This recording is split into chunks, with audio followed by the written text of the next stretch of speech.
Qu'est-ce qui vous anime, vous, justement, Mathilda, sur un plan personnel? Pourquoi avez-vous tenu à faire ce métier? Tout simplement, l'envie de transmettre, c'est quelque chose qui m'anime depuis que je suis vraiment toute petite.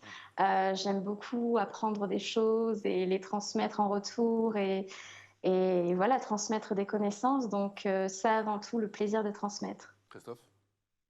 Alors déjà, il y a une revalorisation salariale, hein, ça c'est évident, on le voit au niveau européen, bien Mhm. sûr.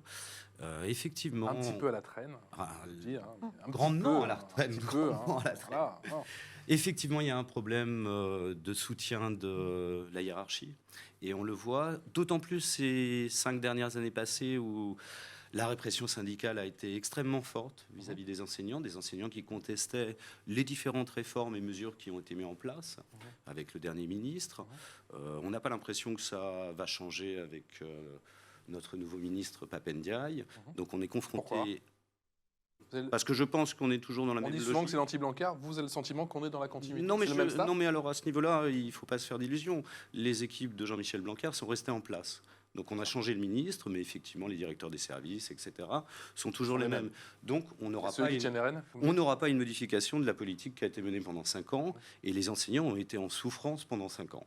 Alors ça s'est aggravé en plus avec la crise de Covid, on ne va pas revenir sur tous les épisodes qu'on a vécus, c'est-à-dire les masques nocifs, les protocoles qui changeaient à la dernière minute, où Bien sûr. on était averti par les médias.